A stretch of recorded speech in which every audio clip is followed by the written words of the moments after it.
Nous allons travailler aujourd'hui sur l'évangile de Matthieu, chapitre 11, du verset 1 à 15. Lorsque Jésus achevait de donner ses instructions à ses 12 disciples, il partait de là pour enseigner et prêcher dans les villes du pays.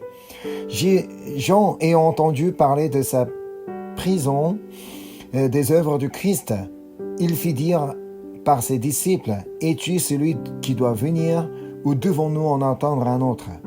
Jésus leur répondit, « Allez rapporter à Jean ce que vous entendez et ce que vous voyez. Les aveugles voient, les boiteux marchent, les lépreux sont purifiés, les sourds entendent, les morts ressuscitent, et la bonne nouvelle est annoncée aux pauvres. Heureux celui pour qui je ne serai pas une occasion de chute. » Comme il s'en allait, Jésus s'est mis à dire à la foule au sujet de Jean, « Qu'êtes-vous allé voir au désert, un oiseau agité par le vent? Mais qu'êtes-vous allé voir, un homme vêtu d'habits précieux? Voici, ceux qui portent des habits précieux sont dans les maisons des rois. Qu'êtes-vous donc allé voir? Un prophète, oui, vous dis-je, et plus qu'un prophète. Car c'est celui dont il est écrit, « Voici, j'envoie mon messager devant ta face pour préparer ton chemin devant toi. » Je vous le dis en vérité, parmi ceux qui sont nés de femmes, il n'en a point paru de plus grand que Jean-Baptiste. Cependant, le plus petit dans le royaume des cieux est plus grand que lui. Depuis le temps de Jean-Baptiste jusqu'à présent, le royaume des cieux est forcé, et ce sont les violents qui s'en s'emparent. Car tous les prophètes et la loi ont prophétisé jusqu'à Jean. Et si vous voulez le comprendre, c'est lui qui est l'Élie qui devait venir. Que celui qui a des oreilles pour entendre, entende. Amen. Comme nous l'avons étudié la dernière fois, Jésus a enseigné ses disciples pour qu'ils soient prêts à être persécutés. Jésus voulait vraiment que ses disciples soient préparés, qu'ils soient prêts à subir des persécutions en tant que chrétiens. Et le verset 1 de ce chapitre 11 dit que Jésus a continué à enseigner et prêcher dans les villes du pays. C'est vrai, Jésus n'a pas arrêté un moment. Jésus a continuellement travaillé, il a continué à enseigner, Jésus a continuellement prêché la bonne nouvelle du royaume et Jésus a continuellement guéri les malades. Jean-Baptiste, lui qui était en prison, envoie ses disciples à Jésus pour qu'ils aillent lui poser une question. Donc après avoir entendu tout ce que Jésus réalisait, lui, il envoie ses disciples pour aller lui poser une question. C'est le verset 3, la question. « Es-tu celui qui doit venir ou devons-nous en attendre un autre ?» Si je reformule la question, « Es-tu le Christ qui doit venir ou devons-nous en attendre un autre ?» C'était ça la question. Comme s'il n'était pas sûr de lui. Comme s'il n'était pas sûr que Jésus soit le Christ. Pourtant, d'après ce qu'il a déclaré au jour où il a baptisé Jésus, Jean connaissait qui était-il. Allons voir ce qu'il a déclaré dans l'évangile de Luc. On va aller voir l'évangile de Luc, chapitre 3, du verset 15 à 18. Comme le peuple était dans l'attente et que tous se demandaient en eux-mêmes si Jean n'était pas le Christ, il leur dit à tous, « Moi, je vous baptise d'eau, mais il vient celui qui est plus puissant que moi, et je ne suis pas digne de délier la courroie de ses souliers. Lui, il vous baptisera du Saint-Esprit et de feu.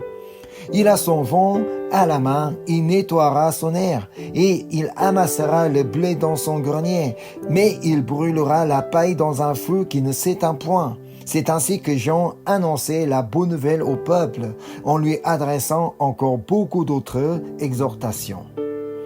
Jean-Baptiste savait que Jésus est le Christ. Sinon, il ne pouvait nullement parler ainsi de lui. Lui, il avait une certitude qui était ce Jésus. Mais les gens se demandaient si Jean n'était pas le Christ. Que dit-il alors? Non, non, non, je ne suis pas le Christ. Lui, il vient. Celui qui est plus puissant que moi, il viendra vous baptiser du Saint-Esprit et de feu. Et encore, allons voir la vérité. Ils lui firent encore cette question. Pourquoi donc baptises-tu si tu n'es pas le Christ, ni Élie, ni le prophète? Je leur répondis, moi je baptise d'eau, mais au milieu de vous, il y a quelqu'un que vous ne connaissez pas, qui vient après moi. Je ne suis pas digne de délier la courroie de ses souliers. Ces choses se passèrent à Béthanie, au-delà du Jourdain, où Jean baptisait. Le lendemain, il vit Jésus venant à lui, et il dit, voici l'agneau de Dieu qui ôte le péché du monde. C'est celui dont j'ai dit, après moi vient un homme qui m'a précédé, car il était avant moi. Je ne le connaissais pas, mais c'est afin qu'il fût manifesté à Israël que je suis venu baptiser d'eau. J'en rendis ce témoignage. J'ai vu l'Esprit descendre du ciel comme une colombe et s'arrêter sur lui. Je ne le connaissais pas, mais celui qui m'a envoyé baptiser d'eau, celui-là m'a dit, celui sur qui tu verras l'Esprit descendre et s'arrêter, c'est celui qui baptise du Saint-Esprit. Et j'ai vu, et j'ai rendu témoignage qu'il est le Fils de Dieu. Le lendemain, Jean était encore là avec 2 de ses disciples. Et ayant regardé Jésus qui passait, il dit, voilà l'agneau de Dieu. Les 2 disciples l'entendirent prononcer ces paroles et ils suivirent Jésus. D'après l'évangile de Jean, nous avons plus d'informations. Jean-Baptiste savait que Jésus est l'agneau de Dieu qui ôte le péché du monde. Il savait aussi qu'il est le Fils de Dieu. Et encore, il savait que l'Esprit descendra sur lui et s'arrêtera. Alors, pourquoi a-t-il envoyé ses disciples vers Jésus pour lui poser cette question? Est-il celui qui doit venir ou devons-nous en attendre un autre? La réponse se trouve dans le verset que nous venons de lire. Donc c'est le verset 37 qu'on vient de lire. Et, qui est écrit, les 2 disciples l'entendirent prononcer ces paroles et ils suivirent Jésus. Parce que Jean voulait que ses disciples suivent Jésus. Le plus important, c'est que même si ils sont ses disciples, mais il ne suffit pas de suivre Jean-Baptiste. Le plus important, c'est qu'ils suivent Jésus, parce que c'est Jésus qui est la vérité, parce que Jésus qui est le Seigneur, c'est Jésus qui est le Sauveur.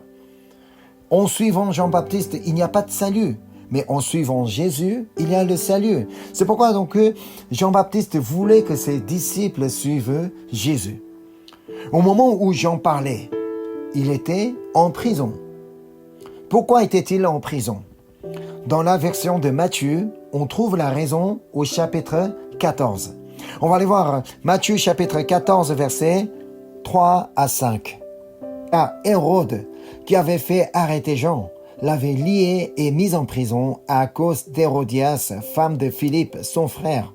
Parce que Jean lui disait, il n'était pas permis de l'avoir pour femme.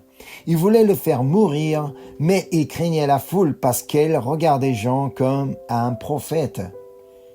Le roi Hérode avait l'intention de le tuer, parce qu'il a repris au sujet d'Hérodias, femme de son frère. Et toi, c'est pas bien de prendre la femme de ton frère. Pourquoi tu fais ça? Autrement, Jean a été emprisonné pour avoir dit la vérité, non pas pour un crime. Il n'a rien fait de mal. Parce qu'il a dit, il a critiqué, c'est pour ça que lui, il a été emprisonné. Le fait que Jean ait été emprisonné devait être une épreuve encore plus difficile pour ses disciples. Parce que jusqu'à ce jour-là, ses disciples le suivaient. Mais un jour à l'autre, leur maître est jeté en prison. Ils ne savaient plus quoi faire. C'est pour eux que Jean les a envoyés poser la question à Jésus. Ce n'était pas pour lui-même, c'était pour ses disciples.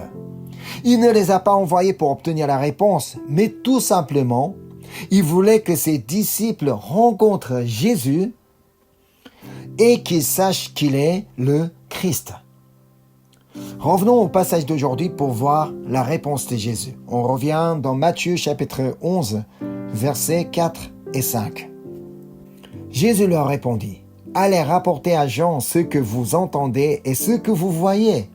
Les aveugles voient, les boiteux marchent, les lépreux sont purifiés, les sourds entendent, les morts ressuscitent, et la bonne nouvelle est annoncée aux pauvres. Ce que Jésus disait aux disciples de Jean, c'était « Ce que vous entendez et ce que vous voyez est l'accomplissement de la prophétie. » Car Dieu a fait prophétiser à Ésaïe sur le Messie à venir. Allons voir Ésaïe chapitre 61, du verset 1 à 3. L'Esprit du Seigneur, l'Éternel, est sur moi, car l'Éternel m'a oint pour porter de bonnes nouvelles aux malheureux. Il m'a envoyé pour guérir ceux qui ont le cœur brisé, pour proclamer aux captifs la liberté et aux prisonniers la délivrance, pour publier une année de grâce de l'Éternel et un jour de vengeance de notre Dieu, pour consoler tous les affligés, pour accorder aux affligés de Sion, pour leur donner un diadème au lieu de la cendre, une huile de joie au lieu de deuil, un vêtement de louange au lieu d'un esprit abattu, afin qu'on les appelle des térébintes de la justice, implantation de l'Éternel pour servir à sa gloire. Qui sont ces aveugles, boiteux, lépreux, sourds et les morts?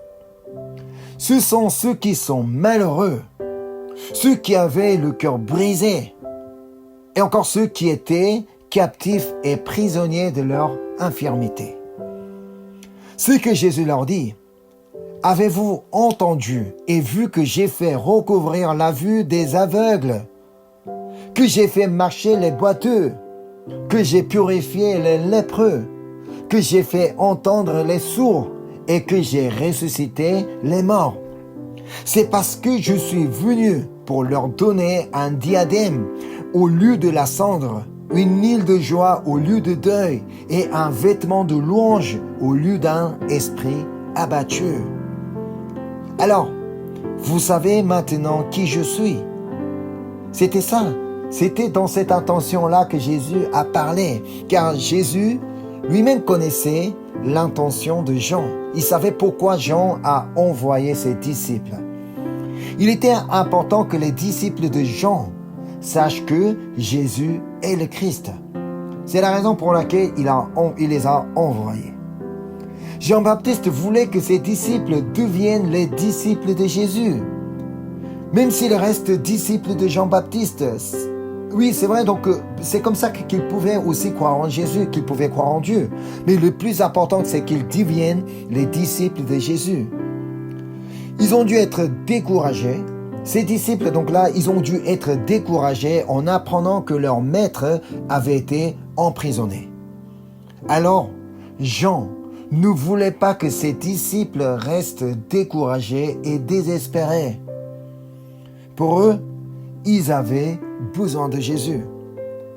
S'ils n'attendaient que Jean-Baptiste sortir de prison, ils ne pouvaient avoir aucun espoir, pas d'espérance. Mais c'est pourquoi donc que Jean-Baptiste savait très bien que ses disciples avaient besoin de Jésus. Parce que Jésus n'était pas un homme simple comme lui. Comme il a dit précédemment, car Jésus est l'agneau de Dieu et le Fils de Dieu. Il y a une grande différence entre connaître Jésus simplement comme un maître ou un enseignant et le connaître comme le Christ. Ça n'a rien à voir. C'est la raison pour laquelle Jésus dit « Heureux, celui pour qui je ne serai pas une occasion de chute. » Au verset 6 du passage d'aujourd'hui. Donc dans Matthieu chapitre 11, verset 6. « Heureux, celui pour qui je ne serai pas une occasion de chute. » Pour ceux qui considéraient Jésus comme un simple homme, comme un simple Israélite, un fils de quelqu'un, un maître ou un enseignant, il pouvait leur être une occasion de chute.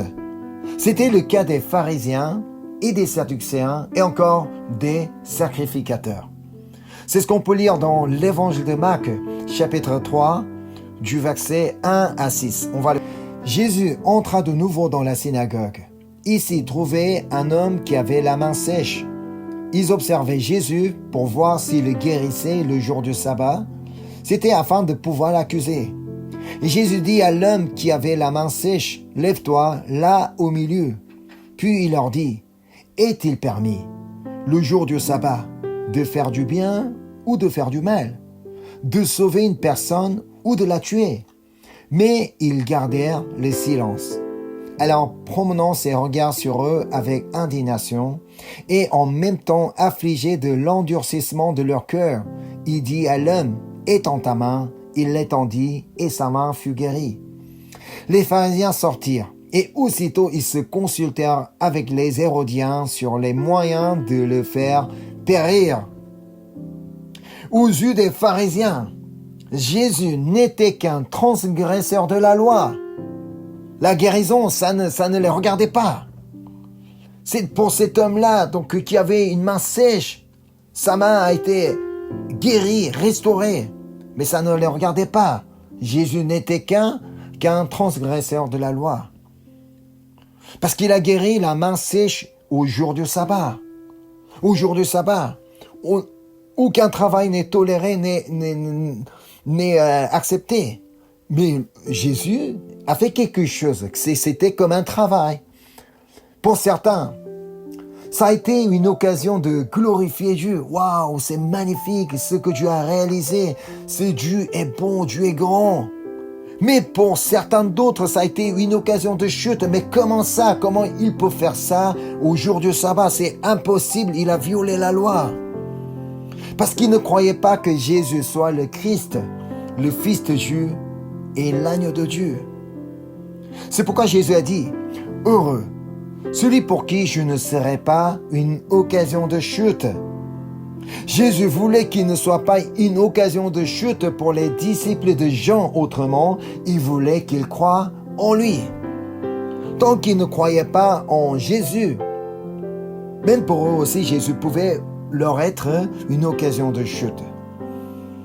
Ceux qui étaient auprès de Jésus savaient que ces gens-là ont été envoyés par Jean-Baptiste. C'est la raison pour laquelle il se met à dire au sujet de Jean-Baptiste. Voilà, en revenant au passage d'aujourd'hui, Matthieu chapitre 11, du verset 7 à 10. Comme il s'en allait, ce sont les disciples de Jean qui s'en allaient, Jésus se mit à dire à la foule, au sujet de Jean, « Qu'êtes-vous allé voir au désert? Un roseau agité par le vent. Mais qu'êtes-vous allé voir? Un homme vêtu d'habits précieux. Voici, ceux qui portent des habits précieux sont dans les maisons des rois. Qu'êtes-vous donc allé voir? Un prophète? Oui, vous dis-je, et plus qu'un prophète. Car c'est celui dont il est écrit, voici, j'envoie mon messager devant ta face pour préparer ton chemin devant toi. » Jésus explique que Jean-Baptiste n'est pas un homme ordinaire, qu'il est celui qui devait venir préparer le chemin du Seigneur, qu'il est celui prophétisé par le prophète Malach. On va aller voir le livre de Malach, chapitre 3, verset 1. « Voici, j'enverrai mon messager, il préparera le chemin devant moi, et soudain entrera dans son temple le Seigneur que vous cherchez. Et le messager de l'alliance que vous désirez, voici, il vient, dit l'Éternel des armées. » Lui aussi, il était un apôtre, puisqu'il a été envoyé par Dieu. Je vous ai déjà expliqué ce qu'est un apôtre. Un apôtre est celui qui est envoyé par quelqu'un. Voilà, lui aussi, il a été envoyé par Dieu. Il a été envoyé pour préparer le chemin devant Jésus. Que voulait-il donc dire à Jésus? Pourquoi Jésus a parlé au sujet de Jean-Baptiste? Comme quoi tout ce que Jean-Baptiste a déclaré est vrai. Il n'est pas un homme ordinaire, il n'est pas n'importe qui. Étant donné qu'il est un homme envoyé par Dieu, tout ce qu'il dit ne peut qu'être vrai. Parce qu'il est le messager de Dieu envoyé pour préparer le chemin devant lui. Qu'est-ce qu'il a déclaré? que Jésus est l'agneau de Dieu qui ôte le péché du monde et qu'il est le Fils de Dieu. Alors, tout ce que Jean-Baptiste a déclaré précédemment est la vérité. Comme quoi Jésus est l'agneau de Dieu qui ôte le péché du monde. Comme quoi Jésus est le Fils de Dieu. C'est sur qui le Saint-Esprit est descendu et s'est arrêté. Non pas seulement les disciples de Jean devaient croire en cette vérité, mais aussi tous ceux qui se trouvaient autour de Jésus devaient en croire. Ici, Jésus dit quelque chose qui n'est pas facile à comprendre. Revenons au verset 11 du passage d'aujourd'hui. Je vous le dis en vérité, parmi ceux qui sont nés de femmes, il n'en a point paru de plus grand que Jean-Baptiste. Cependant, le plus petit dans le royaume des cieux est plus grand que lui. C'est vrai, c'est un verset assez difficile à comprendre. Voilà, tout d'abord, Jésus dit qu'il n'en a pas paru de plus grand que Jean-Baptiste parmi ceux qui sont nés de femmes. Ça veut dire, il est le plus grand parmi les hommes, parmi toutes personnes qui sont nées de femmes. Et là, on trouve la raison au verset 14. Et si vous voulez le comprendre, c'est lui qui est l'Élie qui devait venir. Il n'en a pas paru de plus grand que Jean-Baptiste puisqu'il est l'Élie qui devait venir. Donc l'Élie, qui est l'Élie? Le grand prophète qui a fait beaucoup de travail. Donc c'est ce qu'on peut apprendre dans les livres du roi. Sa venue a été prophétisée par le prophète Malach dans chapitre 4, verset 5. Je lis, « Voici, je vous enverrai Élie, le prophète, avant que le jour de l'Éternel arrive, ce jour grand et redoutable. » Avant l'arrivée, avant la venue de Jésus-Christ, donc ce que Dieu a fait prophétiser, c'est que je vais vous envoyer Élie. Lui, parce qu'il va venir préparer le chemin devant Jésus. En fait, à l'exception de Jésus-Christ, l'Élie est le seul personnage dont il a été promis qu'il reviendrait. Sur aucun personnage. Donc la Bible ne dit, Dieu ne dit pas que lui, certaines personnes viendra comme ça. Donc c'est vrai, donc dans toute la Bible, on prophétise sur la venue de Jésus. Mais pas sur d'autres personnes, même des grands personnages comme Abraham, David, qui que ce soit, on ne parle pas que comme quoi un tel personnage viendra. Mais Jean-Baptiste est le seul personnage, à l'exception de Jésus, qui a été prophétisé à l'avance. C'est la raison pour laquelle on dit qu'il n'en a pas paru de plus grand que Jean-Baptiste. Parce qu'il est le seul personnage sur qui on a prophétisé sa venue. Élie, lui, le grand prophète, est monté dans les cieux sans connaître la mort. Ainsi, il est revenu comme il a été prophétisé afin de préparer le chemin devant le Seigneur. Cependant, alors qu'on dit qu'il n'en a pas paru de plus grand que lui, Jésus dit par la suite que le plus petit dans le royaume des cieux est plus grand que lui. Mais qu'est-ce que ça veut dire? Mais tout d'un coup, on dit qu'il est le plus grand de tous les hommes.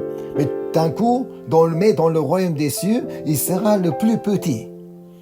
Pourquoi? Pourquoi Jean-Baptiste serait le plus petit dans le royaume des cieux? Pour répondre à cette question, il faudra déjà connaître ceux qui sont dans le royaume des cieux, qui peuvent entrer dans le royaume des cieux. Qui est-ce qui peut entrer dans le royaume des cieux? Évidemment, ceux qui sont sauvés parce qu'ils croient en Jésus. Alors la question qui se pose ici est comment les gens pouvaient-ils être sauvés avant la venue de Jésus? Peut-être certains non-croyants pouvaient demander la question. Ah, mais vous dites qu'il faut croire en Jésus pour être sauvé. Mais ceux qui sont nés avant Jésus, mais qu'est-ce qui leur est arrivé? Donc, est-ce qu'ils sont sauvés ou pas? C'est une question. Le fait important ici est que Jésus existait déjà avant même sa venue sur terre. Ce n'est pas à partir du moment où Jésus est venu sur la terre qu'il commençait à exister. Non, il existe dès le commencement. C'est ce que dit Jean, l'évangile de Jean. Même au moment de création, on voit bien que Dieu le Père n'a pas travaillé tout seul. Donc lui, Dieu le Père, Dieu le Fils, Dieu le Saint-Esprit, ils ont travaillé ensemble pour la création. Jésus existait déjà avant même sa venue sur terre. On pouvait donc croire en lui avant qu'il vienne sur terre en prenant la chair humaine. Alors, comment pouvait-on croire en Jésus? Comment pouvait-on croire en Jésus? On pouvait croire en lui en croyant en la parole de Dieu. Car Jésus est la parole. Car Jésus est la parole qui a été faite chair. Alors, même avant que Jésus vienne sur terre en prenant la chair humaine, on pouvait toujours croire en Jésus si on croit en la parole de Dieu. Ça veut dire, ceux qui croyaient en la parole de Dieu pouvaient être sauvés. Même à l'époque où on n'avait pas encore la Bible sous forme de texte. Mais aujourd'hui, nous avons la Bible sous forme de texte, nous avons toutes les Écritures. Alors nous pouvons lire et nous pouvons en croire. Mais à l'époque de l'Ancien Testament, à l'époque d'Abraham, Moïse, voilà, il n'y en avait pas dans la Bible comme aujourd'hui. Car, alors, il suffisait de croire en tout ce que Dieu dit. Lorsque Dieu a dit à Abraham, « Va-t'en de ton pays, de ta patrie et de la maison de ton père, dans le pays que je te montrerai. » Lui, il est parti de son pays, de sa patrie et de la maison de son père parce qu'il croyait en cette parole. S'il ne croyait pas en cette parole de Dieu, il n'aurait jamais parti. Il a cru que Dieu fera de lui une grande nation et qu'il le bénira parce que Dieu l'a dit. C'est comme ça que lui, il a pu croire en Dieu, parce qu'il a cru en ses paroles. C'est pourquoi Romains chapitre 4 verset 3 dit ainsi. Car que dit l'Écriture? Abraham crut à Dieu et cela lui fut imputé à justice. Oui, c'est vrai, aujourd'hui, depuis que Jésus-Christ est venu au monde, nous pouvons être justifiés tout en croyant en Jésus-Christ. Mais alors, donc la question est la même. Avant la venue de Jésus-Christ, comment on pouvait être justifié? Voilà, donc la réponse est là. À l'époque où Abraham a cru en Dieu, et Jésus n'était pas sur la terre, mais lui, parce qu'il a cru en Dieu, et le fait qu'il a cru en la parole de Dieu, c'est comme ça que ça a été, lui, il a été justifié ainsi. C'est pourquoi pour les Israélites, il leur aurait été très important d'observer les commandements de Dieu. Mais encore, nous savons que les pharisiens, donc encore aujourd'hui, les juifs, ils observent minutieusement la parole de Dieu. Ils veulent absolument, donc quand on joue du sabbat, comme dit les Écritures, ils font vraiment rien du tout, ils ne touchent rien. Ils font comme la loi dit. Voilà. Car c'est en observant et en croyant en la parole de Dieu qu'on pouvait être sauvé.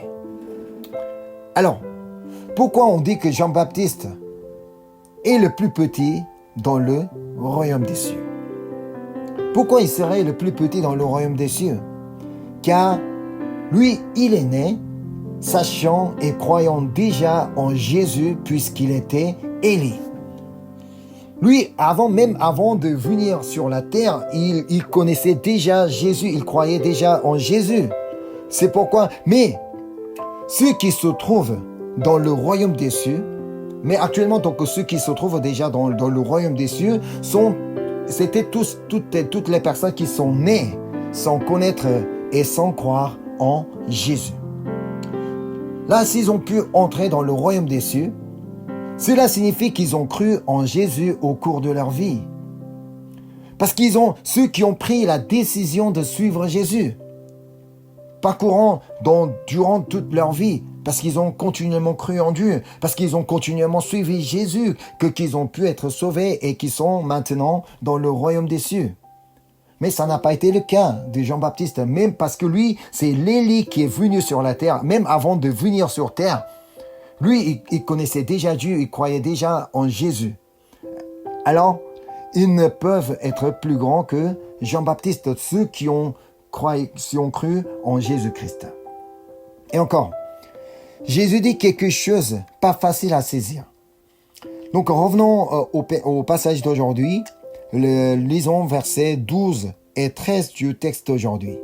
Depuis le temps de Jean-Baptiste jusqu'à présent, le royaume des cieux est forcé et ce sont les violents qui s'en s'emparent. Car tous les prophètes et la loi ont prophétisé jusqu'à Jean. Que s'est-il passé au temps de Jean-Baptiste? C'est à ce moment-là que Jésus a commencé son ministère.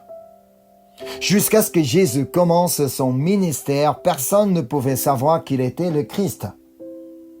Mais depuis le jour où il a été baptisé, une nouvelle ère a commencé, puisque Jésus a enseigné dans les synagogues, a annoncé la bonne nouvelle du royaume et a guéri les malades. C'est à partir de ce moment-là, les gens commençaient à connaître Jésus et à croire en Jésus. Et ceux qui croyaient en lui pouvaient être sauvés. Ceux qui croyaient aux paroles de Jésus pouvaient être sauvés, et ceux qui croyaient en les œuvres que Jésus accomplissait pouvaient également être sauvés. Mais ceux qui ne croyaient pas en les paroles de Jésus ne pouvaient pas être sauvés.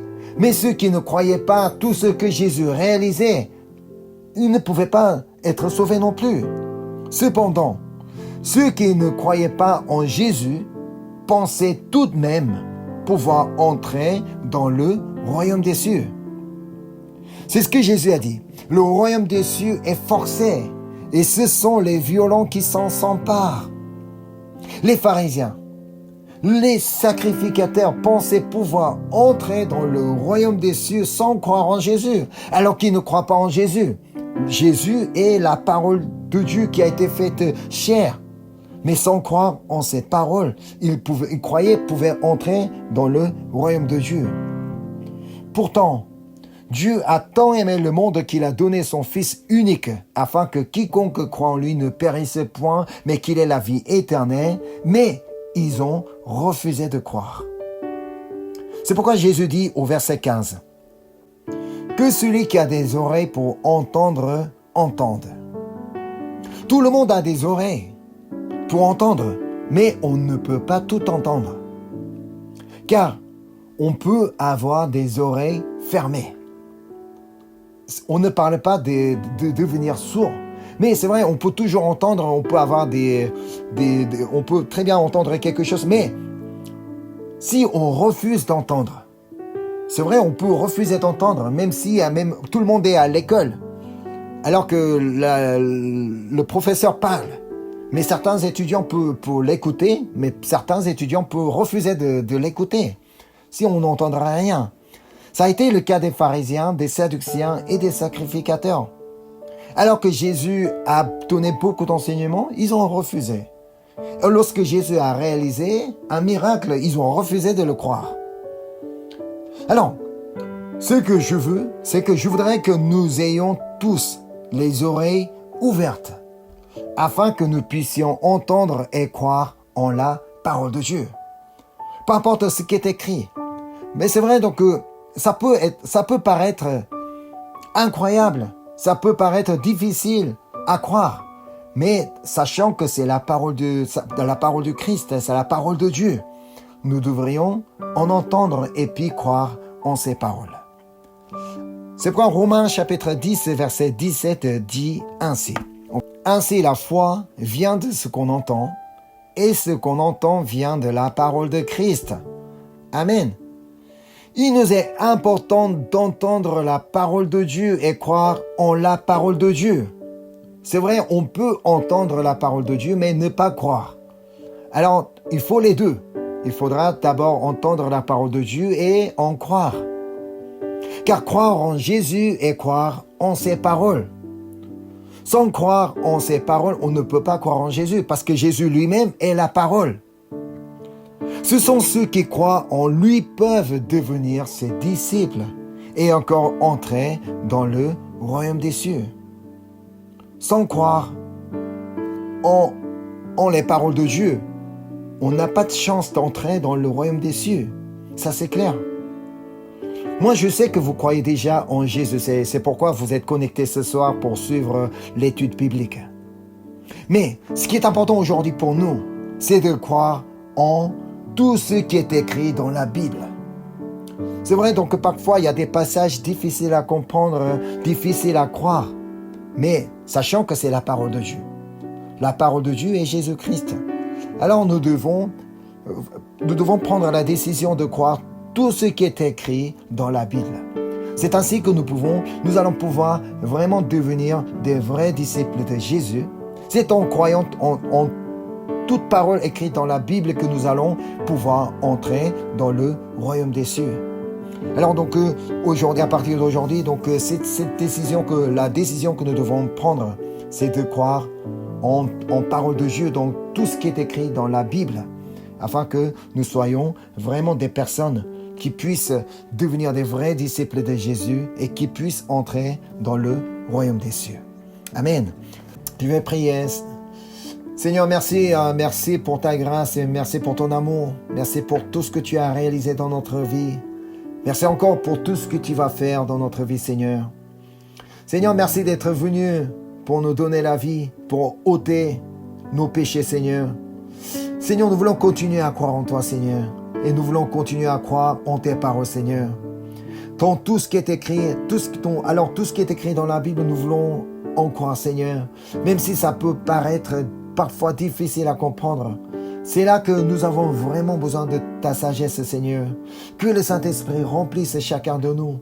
Que le Saint-Esprit nous donne la sagesse afin que nous puissions bien comprendre et afin que nous ayons les oreilles ouvertes pour pouvoir entendre tes paroles, Seigneur. Ainsi que nous voulons devenir tes disciples et que nous souhaitons vraiment entrer dans ton royaume en suivant ta parole, Seigneur. Merci encore une fois pour ta grâce, pour tout ce que tu as fait. Je te prie au nom du Seigneur Jésus-Christ. Amen.